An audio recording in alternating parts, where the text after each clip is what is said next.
Hey guys, welcome back.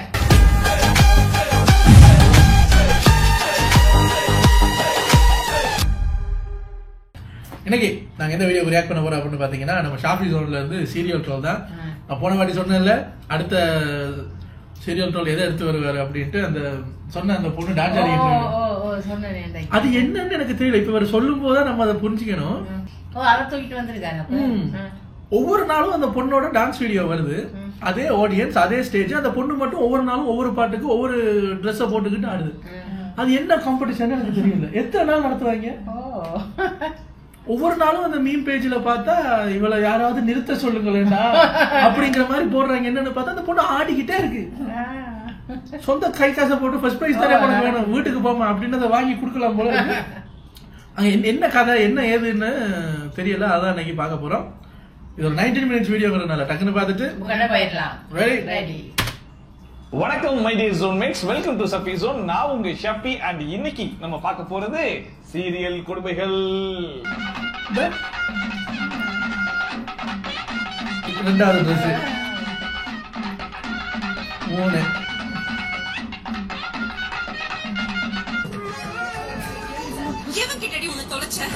கையில ரெட்ட நாடி துடிக்க காரணமானவன் எவன்? யாரு? நான் தான். A few years later. Delivery time நெருங்க உன்னை அவரால பார்க்காம இருக்கவே முடியாது. குடுகுடுன்னு ஓடி வந்துருவாரு பாரு. எப்ப போனாலும் வருத்த வலிக்கிறான்.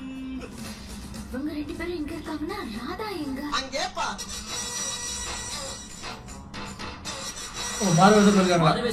மரியாதை போச்சேடா உங்களால.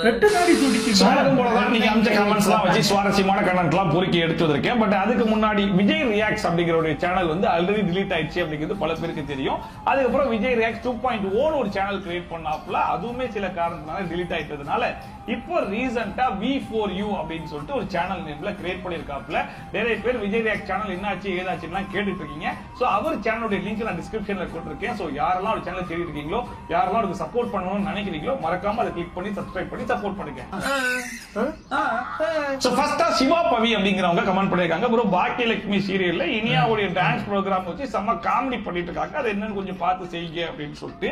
அது நம்ம மட்டும் இல்ல, சோசியல் மீடியாவை ஓபன் பண்ணி குதூகலமா தான் போயிட்டு இருக்கு. ரைட், என்னென்ன காமெடிகள் எல்லாம் பண்ணிருக்காங்கன்னு நம்மளும் பார்ப்போம். இறங்க பாஸ், இடி மின்னலும் ஹெவியா வரும் போல தெரியுது. ரிட்டர்ன் ஆயிடலாம் பாஸ். பாக்கியலட்சுமி சீரியலை பொறுத்த வரைக்கும் குடும்பங்கள்லாம் சேர்ந்து தலைக்கு மேல தூக்கி வச்சு கொண்டாட வேண்டிய சீரியல்னு சொல்லலாம். ஏன்னா இந்த சீரியலோடைய ஹீரோ கோபிக்கு 2 பொண்டாட்டி. ராதிகாவை விட்டுட்டு நீங்க இங்க வந்திருக்க கூடாது. மறுபடியும் வந்துட்டேம்மா. சரி, கோபிக்கு மட்டும் தான் 2 பொண்டாட்டியான்னு சொல்லி கேட்டீங்கன்னா, கோபியுடைய மூத்த பையன் செலியனுக்கு 2 பொண்டாட்டி. ஒன்னு அபிஷியல், ஒன்னு அன்அபிஷியல். இன்னும் நிறைய போட்டோஸ் இருக்கு. என்ன பண்ணு? சரி, மூத்த பையனுக்கு 2 பொண்டாட்டி, இளைய பையன் எலிலுக்கு ஒத்த பொண்டாட்டி தானே சொல்லி கேட்டீங்கன்னா ஒத்த பொண்டாட்டி தான். ஆனா அந்த புள்ளைக்கு ஆல்ரெடி கல்யாணம் ஆகி செத்து போன புருஷன் உயிரோட வந்ததுனால இப்ப அந்த புள்ளைக்கு 2 புருஷன். அமிர்தா, வா அமிர்தா. அமிர்தா செத்து போன உயிரோட வந்தாலும் ஒண்ணும் பண்ண முடியாது. சரி, ஓகே, பாக்கியா ஒழுங்கானப்பா இருக்குன்னு சொல்லி கேட்டீங்கன்னா, பாக்கியாக்கு ஒரு பாய் பெஸ்டி பழனிசாமின்னு சொல்லி அப்படி ஒரு கேரக்டர் ஓடி இருந்துச்சு. இப்ப அந்த மனுஷன் பிக் பாஸ் போனதுனால அதை செய்வாங்க. அவரும் தானே அவங்களோட மகன். நல்ல குடும்பம், நல்ல மதர். இப்ப மிச்சம் மீதி இருக்கிறது யாருன்னு சொல்லி பார்க்கும்போது இனியா. சரி, ஓகே, அந்த புள்ளைய மட்டும் ஏன் விட்டு வைக்கணும்னு சொல்லிட்டு ஒரு புள்ளைய தோணிட்டாங்க. கலைத்துறையில சாதிக்க போறேன்னு சொல்லி புதுசா ஒரு அவதாரம் எடுத்திருக்காங்க. அந்த பொறுமையை நீங்களே வந்து பாருங்க. தமிழ்நாடு முழுக்க நடந்த 3 ரவுண்ட் ஆடிஷன்ல நாங்க செலக்ட் பண்ண 20 பேர் இன்னைக்கு இங்க போட்டி போட போறாங்க. தமிழ்நாடு லெவல்ல டாப் 20 டான்சர்ஸ் மட்டும் செலக்ட் பண்ணிருக்காங்களா. அந்த டாப் 20 டான்சர்ஸ்ல நம்ம இனியாவும் ஒண்ணு அப்படின்னா, இனியா எப்பேற்பட்ட டான்ஸ் ஆடுவாங்கன்றத நீங்களே பாத்துக்கோங்க. ஆனா இதுல இனியா பண்ற பெர்ஃபார்மன்ஸை விட அவங்க அப்பா கோபி பண்ற பெர்ஃபார்மன்ஸ் தான் கொஞ்சம் ஓவரா இருக்கும். அதை நீங்க கண்டுக்காதீங்க. இந்த மைக்கேல் ஜாக்சன் சொல்லுவாங்கல்ல, அவரை விட பெட்டரா ஆடுவேன். எப்படி வருது பாத்தியா? அவனை சொல்லி நிறுத்துங்களா. எரிச்சல் வருது உனக்கு. நான் கெட்ட வாரத்துல திட்டி அப்புறம் அப்படி கையை நல்லா ரோல் பண்ணுங்க. அப்படி சோ இனியாக கொடுக்க ஏகப்பட்ட இந்த ஹெவி பிராக்டிஸ்க்கு அப்புறமா இனியா ஸ்டேஜ்ல ஏறி எப்படிப்பட்ட ஒரு டான்ஸை இறக்க போறாங்கன்றத பாக்குறதுக்கு நான் மட்டும் இல்ல தமிழ்நாடே காத்துக்கிட்டு இருந்துச்சு. ஆனா நம்ம தமிழ்நாடுல டாப் 20 அந்த dance. Let's welcome Iniya.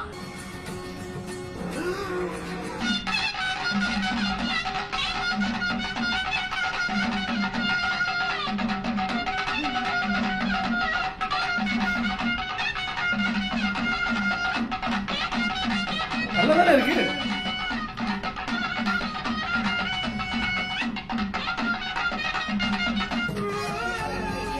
பாத்தீங்கல்ல, தமிழ்நாடுடைய top 20 டான்சர்ஸ்ல நம்ம இனியாவும் ஒண்ணுன்ற அளவுக்கு பிரமாதமான டான்ஸ் பெர்ஃபார்மன்ஸ் எல்லாம் பண்ணாங்க. பட் இருந்தாலும் காம்படிஷன் டைம்ல ஸ்டேஜ்ல ஏறி உனக்கு என்னமா பிராக்டிஸ் அப்படிங்கிற மாதிரி ஒரு டான்ஸ் பெர்ஃபார்மன்ஸ் பண்ணாங்க. அது ஏன்றதா எனக்கு குழப்பமாவே இருந்துச்சு. இந்த பிள்ளையை என்கரேஜ் பண்ற விதத்துல ஒரு ஆறுதல் பரிசாச்சு கொடுப்பாங்கன்ற ஒரு நம்பிக்கையில நான் இருந்தேன். ஆனா நம்ம எல்லாரும் ஷாக் ஆகுற மாதிரி அவங்க என்ன பண்ணாங்க, எதிர்பாராததை இது எதிர்பார்க்கவே இல்ல sir. The dance Vanchi dance உடைய third place goes to Miss Inia. சந்தோஷப்படுங்க, அதுக்கே ஷாக் ஆகுறீங்க. வந்திருக்க வேண்டியவனா டைட்டில் வின்னர் ஆகிருக்க வேண்டியவன் third place கிடைச்சிருக்குடாடி. நம்ம எல்லாம் எப்படிடா இந்த புள்ள ஆடின டான்ஸுக்கு தேர்ட் பிரைஸ் கொடுத்தாங்கன்ற ஷாக்ல இருந்து மீண்டு வராத நேரத்துல அந்த இனியா புள்ளிக்கு இருக்கிற கொழுப்ப பாத்தீங்களா? ஃபர்ஸ்ட் பிரைஸ் டைட்டில் வின்னரா. ஃபர்ஸ்ட் பிரைஸ் வந்திருக்க வேண்டியவனா டைட்டில் வின்னர் ஆகிருக்க வேண்டியவன். கொஞ்சம் ஓவராத்தா போயிட்டோமா? எப்படிடா கொஞ்சம் கூட மனசாட்சி இல்லாம நெஞ்சில கொஞ்சம் கூட ஈரம் இல்லாம இப்படிப்பட்ட சீன்லாம் உங்களால எடுக்க முடியுது? ஆனா இந்த சீரியல்ல உருப்படியா இருந்ததே அந்த புள்ள இனியா மட்டும்தான். கடைசியில அந்த புள்ளையும் டான்ஸ்ல இறக்கி விட்டு மொத்தமா ஒரு ட்ரோல் மெட்டீரியலா மாத்தி விட்டுட்டீங்க. இப்போ பாக்கியா ஃபேமிலி டோட்டல் டேமேஜ். முடிஞ்சு போச்சியா? எல்லாம் முடிஞ்சு போச்சு. அடுத்த அப்படிங்கிறவங்க கமெண்ட் பண்ணியிருந்தாங்க, ஜி தமிழ்ல நானே வருவேன் சீரியல்ல இந்த டேட்ல இந்த எபிசோட்ல போய் பாருங்க, ஒரு சிறப்பான சம்பவத்தை பண்ணி வச்சிருக்காங்க. இப்படிப்பட்ட காமெடியா இவங்களால மட்டும்தான் பண்ண முடியும்ன்ற அளவுக்கு. யாருன்னு தெரியல, நம்ம மோகனையா ராதா இருக்காங்கல்ல, சேம் அதே சீரியல் தான். பெருமாள் இங்க இருந்து வெளியே போய் ஆகணும். நம்ம மோகனையாவை கண்டுபிடிக்கணும். எனக்கு உதவி செய்யுங்க. நம்ம ராதாவை முடிச்சு ஜெயில போட்டாங்க. மோகனையா கதை என்னன்னே தெரியல. மோகனையா எங்க இருக்காப்புல, என்ன பண்றாப்புலன்னு. அதுக்கு ராதா ஜெயில இருந்து தப்பிச்சு வெளியே வரணும். வந்தாதான் மோகனையாவை கண்டுபிடிக்க முடியும். இப்ப ராதாக்கு ஹெல்ப் வேணும். இந்த ஹெல்ப் பண்றதுக்காக நம்ம மோகனையாவுடைய தங்கச்சியும் அவங்க அம்மாவும் வர போறாங்க. ஆனா எப்படி வர போறாங்கன்னு தெரியுமா? ஜெயில இண்டிபெண்டன்ஸ் டே செலிப்ரேஷனுக்காக ஒரு ஸ்பெஷல் டான்ஸ் ஆட போறாங்க. நானும் உன் கூட அங்க வரேன். சரியா? நானும் உன் கூட வரேன். குஷி கண்ணாயிரம் அந்த வெப்பன் சதி.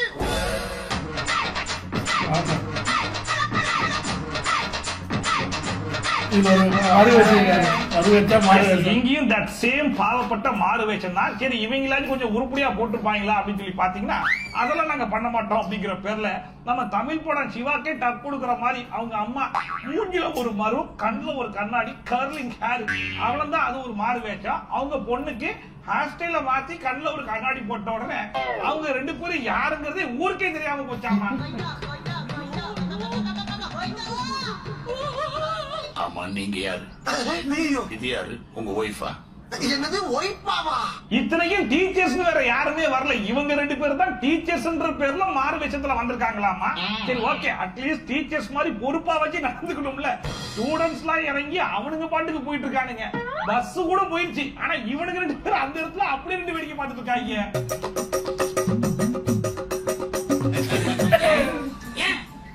சரி ஓகேப்பா, இவங்க ரெண்டு பேரும் மாறு வேஷம் போட்டு எப்படியோ ஜெயிலுக்குள்ள வந்துட்டாங்க. ஜெயிலுக்குள்ள வந்துட்டா ராதாவை காப்பாத்தி வெளியே கூட்டிட்டு போயிட முடியுமா? அங்க ஒரு விஷயம் வேணும்ல. அங்க என்ன ஆயுதத்தை எடுக்க போறாங்க கையில அப்படின்னு சொல்லி கேட்டீங்கன்னா, அங்கேயும் இவங்க கையில எடுத்த ஆயுதம் மாறு வேஷம். ஐயோ, மீண்டும் மீண்டுமா? ஒரு கைதி இங்க இருந்து தப்பிச்சு போயிருக்கா. அவளை யாரும் கண்டுக்கவே இல்லையா? டென்ஷன் ஆகாத, நாங்க ராதாவை கண்டுபிடிச்சிருவோம். இப்ப ஜெயிலுக்குள்ள இருந்த ராதாவை காணோம். எல்லாரும் பரபரப்பா தேடிட்டு இருக்காங்க. ஆனா ராதா எங்க இருக்காங்க அப்படின்னு பாத்தீங்கன்னா, நம்ம ஸ்டேஜுக்கு மேல ஒரு குட்டி ஸ்டேஜ் போட்டு அதுக்கு மேல பத்திரமா நம்ம இந்திய கொடியை புடிச்சுக்கிட்டு மத்தவங்களாச்சும் டான்ஸ் ஆடுறாங்கன்ற பேர்ல மூஞ்சி திருப்பி திருப்பி ஆடுறாங்க. ஆனா நம்ம ராதா மட்டும் மூஞ்ச பப்பரப்பான்னு காமிச்சுக்கிட்டு அப்படியே நிக்கிறாங்களாம். ஆனா யாராலுமே அவங்க கண்டுபிடிக்கிறதுனால எல்லாரும் கீழே தெரிவிட்டு இருக்காங்க. இவங்க ரெண்டு பேரும் எங்க இருக்காங்கன்னா ராதா எங்க? நல்லா தேடுங்க மேடம். இவனுக்கு இப்படியே தேடி தேடி தேடி கரெக்டா ராதா கிட்டே போய் கேட்பாங்க, எம்மா நீ ராதாவை பாத்தியா? நான் எங்க பார்த்தேன், நான் இங்கே தானே நிக்கிறேன். ஆமா இல்ல இங்கே நிக்கிறேன்ல, சரி ரைட்டு நாங்க அந்த பக்கம் போய் தேடுறோம் அப்படின்னு சொல்லி தேடினாலும் தேடுவாங்க போல இருக்கு. கடைசி வரைக்கும் இந்த மாறு வேஷத்தை வச்சு இவங்க பண்ற அநியாயம் இருக்கு பாருங்க. இந்த அநியாயம் மாறு வேஷத்துக்கு உண்டான மரியாதை போச்சேடா உங்களால. முன்னாடி எல்லாம் எப்படி வாரத்துக்கு 4 தடவை சிசிடிவி கேமராவை எல்லா சீரியலையும் வளைச்சு போட்டு அடிச்சுக்கிட்டு கிடந்தாங்களோ அந்த மாதிரி இப்ப மாறு வேஷத்தை போட்டு எந்த அளவுக்கு துவைச்சு எடுக்க முடியுமோ துவைச்சு எடுத்துட்டு இருக்காங்க. இத்தனைக்கும் ஒருத்தனுக்கு ஒருத்தன் சளைச்சது கிடையாதுன்ற அளவுக்கு ஓவர் டேக் எல்லாம் பண்ணிட்டு இருக்காங்க. பாப்பா எப்பதான் இந்த மாறு வேஷத்துக்கு ஒரு முடிவு கட்டுறாங்க. அதை விட மட்டும் முடியாது. அடுத்த மணிகண்டன் பெருமாள் அப்படிங்கிறவர் கமெண்ட் பண்ணியிருந்தாப்புல, கயலுடைய தங்கை கர்ப்பமாகி கிட்டத்தட்ட பல வருடங்களாகி விட்டது. இவர் மட்டும் கிடையாது, தமிழ்நாடே டெய்லி காலைல முழிச்ச உடனே தேவிக்கு எப்போ குழந்தை பிறக்குமா பிறக்காதா அப்படிங்கிற கேள்வியை தினம் தினம் கேட்டு சலிச்சே போயிடுச்சு. நம்ம தேவியோட ஸ்கேன் ரிப்போர்ட் எடுத்து செக் பண்றதுக்கு முன்னாடி தேவியோட ஹிஸ்டரி எடுத்து செக் பண்ணிடுவோமா? Yes madam. முன்னாடி இந்த அத்தனை ஃபைல் எடுக்க சொல்லுங்க. இருக்கு சார். இருக்கு சார். நம்ம கயல் இருக்காங்கல்ல, அவங்களுடைய தங்கச்சி தான் தேவி. தேவிக்கு குழந்தை பிறக்கிறதுலதான் பிரச்சனையான்னு சொல்லி கேட்டீங்கன்னா அதான் கிடையாது. அந்த புள்ள கர்ப்பமானதுலயே ஒரு பிரச்சனை இருக்குது.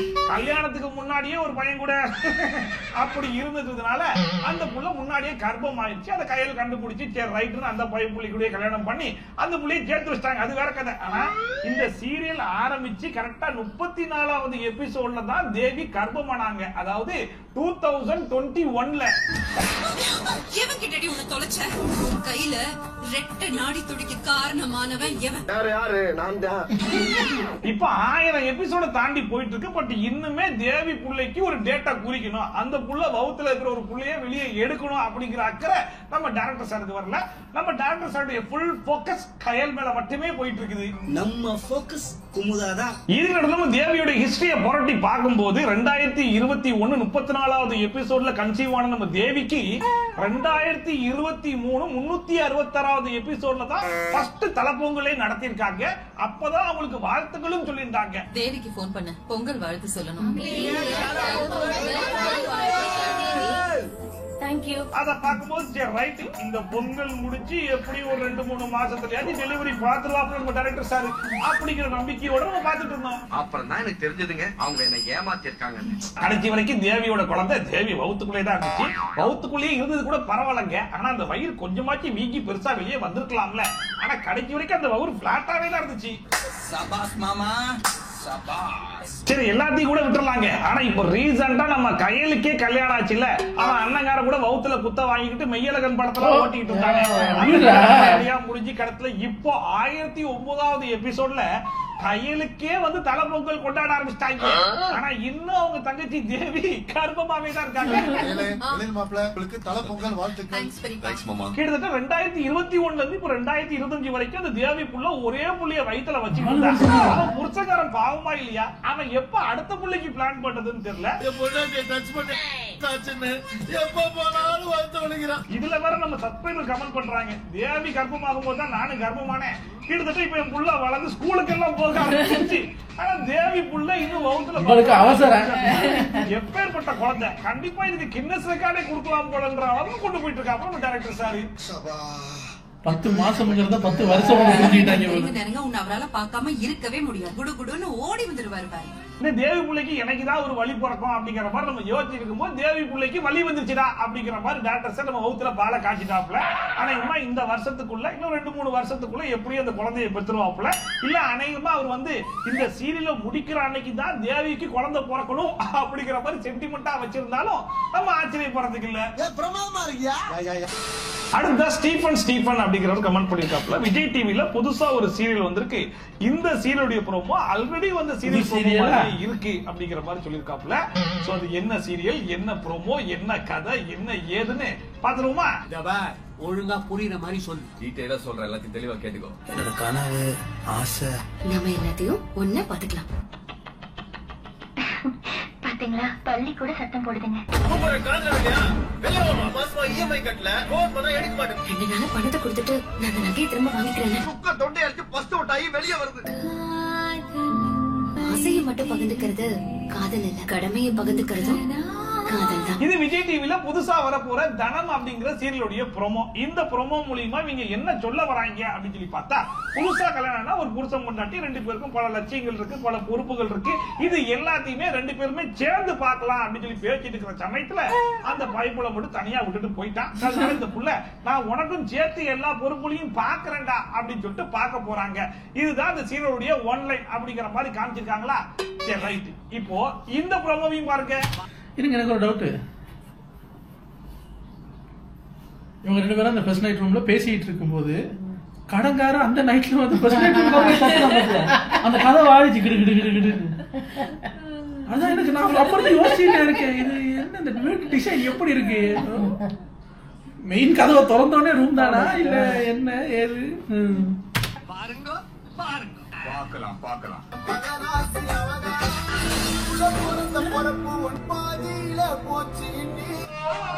இது வேற சீரியல்.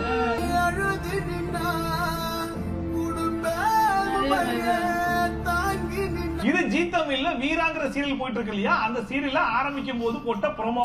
இந்த ப்ரோமோ மூலியமா அவங்க என்ன சொல்ல வராங்க, அண்ணன் இருக்காம பாத்துப்பான்னு சொல்லி பாத்துட்டு இருக்கும் போது அண்ணன் மண்டையை போட்டுறான். இப்ப தங்கச்சி அந்த பொறுப்பை எடுத்து பாக்குறா அப்படிங்கிற மாதிரி இருக்குது. இங்க அண்ணனுக்கு பதிலா அந்த புருஷனா மாத்தி புருஷனை மண்டையை போட வச்சு இப்ப பொண்டாட்டி அந்த பொறுப்பை எடுத்து பாக்குறாங்கன்ற மாதிரி ஒரு சின்ன மாடிபிகேஷனை பண்ணி கிட்டத்தட்ட அதே கதை தான் மறுபடியும் ஓட்ட போறாங்க போல இருக்கு.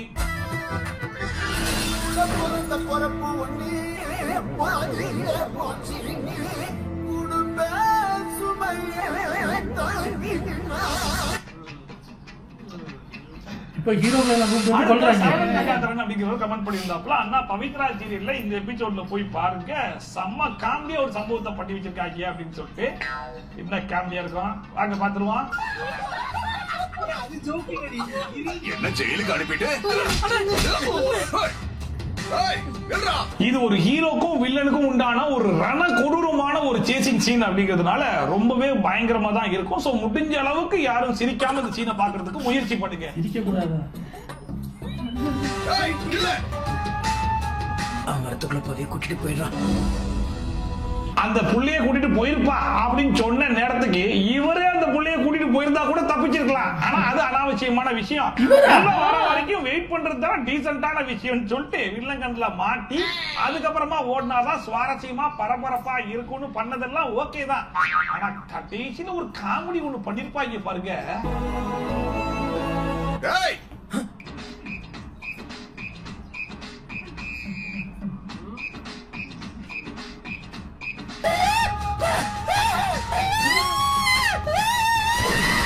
எப்படி ஓடி பொம்பளை மாதிரி கத்திட்டு இருக்கீங்க. இது ஸ்நேகம் தானா? ஸ்நேகம் தானே, எனக்கு அவரை மாதிரி தான் இருக்கு பார்க்கும்போது. பார்த்தா அவரை மாதிரி தான் இருக்கு. அவர் நம்ம டிராமா பாக்குறதுல தானே தெரியறது அவர் நடிச்சாரோ என்னன்னு. இல்ல இந்த விஎஃப்எக்ஸ் கூட விட்டுருங்க, ஏதோ சீரியலுக்கான விஎஃப்எக்ஸ். இந்த சீரியலோட ஹீரோ இப்படி கத்துனா எப்படி இருக்கு? வீடு பயம் வந்தா ஆனா பெண்ணா எப்படியாவது கத்தி தானே ஆகணும். இது கொஞ்சம் வித்தியாசமா இருக்கே. வந்த ஸ்பீட்ல கண்ட்ரோல் பண்ண முடியாம அப்படியே தடுமாறி போய் கீழே குதிச்சிட்டாராமா. அது கூட ஓகே தான். ஆனா இவர் ஓடி வரும்போது மேல இருக்கிற ஏரியாவை எப்படி காமிச்சிருப்பாங்க? நல்ல ஒரு காடு மாதிரி காமிச்சிருப்பாங்களா? ஒரே வெட்ட வழியா இருக்கு. ஆனா இப்ப சார் உள்ள குதிச்ச உடனே அதே காடு கீழே பார்க்கும் போது எப்படி இருக்குன்னு பாருங்க. தண்ணி எப்படி மேல காடு கீழே கடல், இப்படிப்பட்ட ஒரு இடத்தை வேற யாராலையும் கண்டுபிடிக்க முடியாது. எங்களால மட்டும்தான் கண்டுபிடிக்க முடியுங்கிற அளவுக்கு சிறப்பான சம்பவத்துல இவங்களால மட்டும்தான் பண்ண முடியும். உங்க பாராட்டுக்களை கைத்தட்டல் மூலமா வெளிப்படுத்தலாமே. அதுலயும் கீழே குதிக்கும் போது சார் பதட்டமான சவுண்ட் கொடுங்க அப்படின்னு சொல்லி கேட்டதுக்கு சார் ஒரு சவுண்ட் கொடுத்துருப்பாப்ல. அந்த சவுண்ட மட்டும் கொஞ்சம் கண்ணை மூடிட்டு கேட்டு பாருங்களேன்.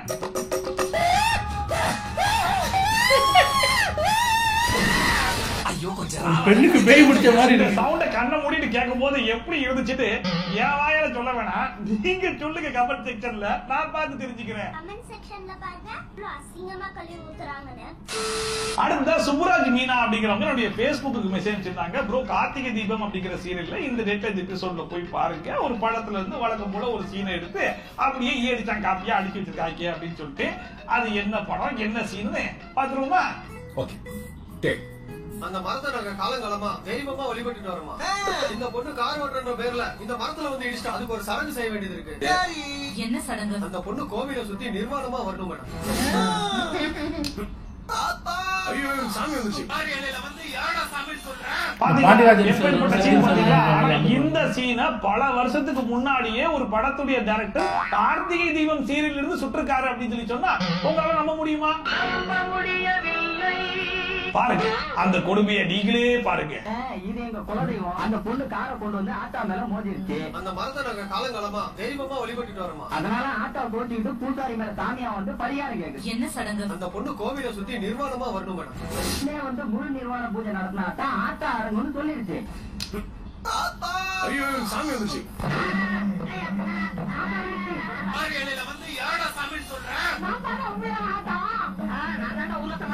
எப்படி நிர்வாண பூஜையில இருந்து காலை மிதிச்சு சாமியாட சொல்றதுல இருந்து அதுக்கு போட்டியா நான் தாண்டா இங்க ஆல்ரெடி சாமியா இருக்கேன்ற வரைக்கும் அப்படியே ஈயடிச்சாங்க காப்பியா அடிச்சு வச்சிருக்காங்கன்னா இவங்க நம்ம என்ன சொல்றதுனே ஒண்ணு புரியலையே. எனக்கு இருக்கிற புது படத்தை ஆட்டையை போட்டதான் கண்டுபிடிச்சிடறாங்க. நம்ம கொஞ்சம் பழைய படமா போவோம் அப்படின்னு சொல்லிட்டு பழைய படத்தை எடுத்து வந்தாலும் அந்த அதுல ஒரு ஒரு கண்ணியம் இருந்தது பாருங்க. நம்ம பாண்டியராஜன் சார் செந்தில் சாரோட காலை மிரிக்கும் போது ஷூ காலோட மிரிச்சாரு. ஆனா இவரு செருப்புல இருந்து காலை கலட்டி மிரிச்சு விட்டு அப்புறம் போட்டாருல்ல. அதான் சார் ஹீரோ கலை. பார்த்த உடனே கண்டுபிடிச்சிடறாங்க இது அந்த படம் ஆச்சே அப்படின்னு சொல்லிட்டு. இதுக்கப்புறம் நீங்க எந்த படத்தை ஆட்டையை போட்டாலும் நாங்க கண்டுபிடிச்சிருவோம். டேஞ்சரஸ் பிள்ளை இவனை கேர்ஃபுல்லா தான் ஹேண்டில் பண்ணு. சோ ஆனந்தா நீங்க வீடியோ ஷூட்டிங் சீரியல் உண்மைகளை பார்த்து கொஞ்சமா ஜாயின் பண்ணிருப்பீங்க நம்புறேன். மிஸ்டேக் கவலையா இருக்கு. நல்லா இருக்கே ஒரு 1.5 மணி நேரத்துக்கு அப்படியே ஒரு சீரியலா காட்டுங்க. நான் வந்து அந்த அந்த பாக்கியலட்சுமி அவங்களோட அந்த டான்ஸை தான் ரொம்ப எதிர்பார்த்துட்டு என்னன்னா வேற வேற ட்ரெஸ்ல வேற வேற பாட்டு காடுனாங்கல்ல. அதெல்லாம் வேற வேற நாள்ல நடந்ததா இல்ல ஒரே நாள்ல அவ்வளவு காம்படிஷனே வச்சிருக்காங்கன்னா அது என்னது அப்படி ஆடிய இந்த டான்ஸுக்கே 3rd பிரைஸ்னா நான் ஃபர்ஸ்ட் பிரைஸ பார்க்கணும். ஃபர்ஸ்ட் பிரைஸையும் பார்க்கணும், இதுல தோத்து போனவங்களையும் பார்க்கணும் எப்படி ஆடி இருக்காங்கன்னு. அது சந்தோஷப்படாம நான் டைட்டில் ஆயிருக்கணும்னு கேட்டீங்க பாருங்க. ஆஹா சூப்பர். ஆனா பெரிய ஷாக் ஸ்னேகன் ஐயா சீரியல் நடிச்சுட்டு இருக்காருங்கிறது. ஆனா அது ஸ்னேகன் அவர் தானே, எனக்கு அவர் மாதிரி தான் இருந்தது. என்னதான் இத்தனை பாட்டு எழுதிருப்பாரு. கத்துங்க சார் கொடுத்தாரு சவுண்ட் எஃபெக்ட். அது அங்க அதான் சீரியலோட ஹார்ட் பீஸ் அந்த சவுண்ட். அது ஒரு சவுண்டுங்க நல்லா இருந்தது. எனிவேஸ் உங்களை அடுத்த வீடியோல வந்து சந்திக்கிறேன். Take care.